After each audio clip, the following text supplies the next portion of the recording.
ফেসবুকে কাজ করা যেমনই সহজ তেমনই কিন্তু কঠিন।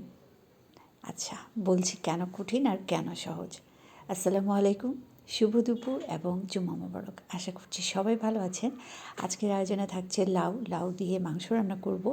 তো লাউটা কেটে ধুয়ে রেডি করে ফেলেছি, এখন শুধু রান্না করব। মাংসটা আগে থেকেই রান্না করা ছিল, তো প্রেশার কুকারে দিয়ে দিলাম। লাউ আর মাংস একসাথে সব রকম মশলা দিয়ে এখন কষিয়ে নিচ্ছি, যাতে লাউয়ের কাঁচা ফ্লেভারটা না থাকে।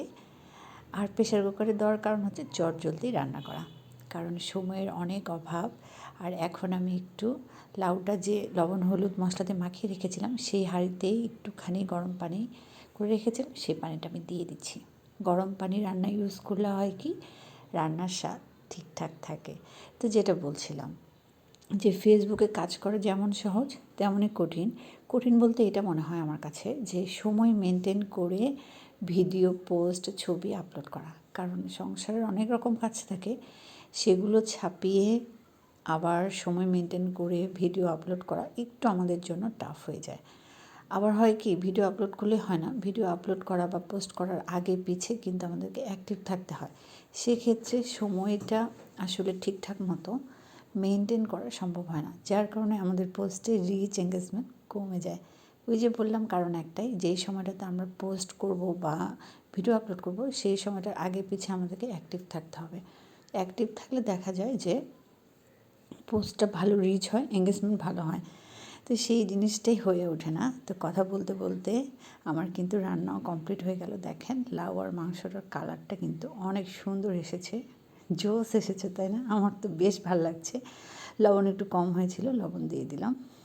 দিয়ে এখন একটু ভাজা মশলা ছড়িয়ে দিচ্ছি। এখানে সাদা এলাচ, জিরা আর গোলমরিচ আছে, একটু ছড়িয়ে দিলাম, তাহলে টেস্টটা আরও ভালো আসবে। আমি জানি না আপনারা কে কীভাবে রান্না করেন, আমি এভাবেই রান্না করি আর শর্টকাটে রান্না করার চেষ্টা করি। দেখলাম লাউটা সিদ্ধ হয়েছে কি না, সিদ্ধ হয়েছে মাশাআল্লাহ। এই তো এখন আবার একটু লবণটা চেক করে দেখছি, কারণ পরে আবার লবণ দিয়েছি আমি। কারণ তরকারি যতই সুস্বাদু হোক না কেন, লবণ যদি ঠিকঠাক মতো না হয়, তাহলে কিন্তু পুরো তরকারিটাই খেতে বিস্বাদ লাগে। এই যে দেখেন, লবণ কিন্তু কম হয়েছিল, আমি আবার আর একটু লবণ অ্যাড করলাম। এই হচ্ছে আমার রান্নার অবস্থা। রান্না তো শেষ। তো আমি 3 মিনিট, যেহেতু একটা লং ভিডিও করছি, দেখছি যে 3 মিনিট হচ্ছে না। তো আগে থেকে কিছু ভিডিও ক্লিপ ছিল, মনে হয় কিছু রান্না করব, দেখছি যে তেলের মধ্যে পেঁয়াজ মরিচ দিচ্ছি, এখন আবার জিরা ফোড়নও দিচ্ছি। হয়তো বা কোনো রান্না ছিল, আমার আসলে ঠিকঠাক মনে নেই।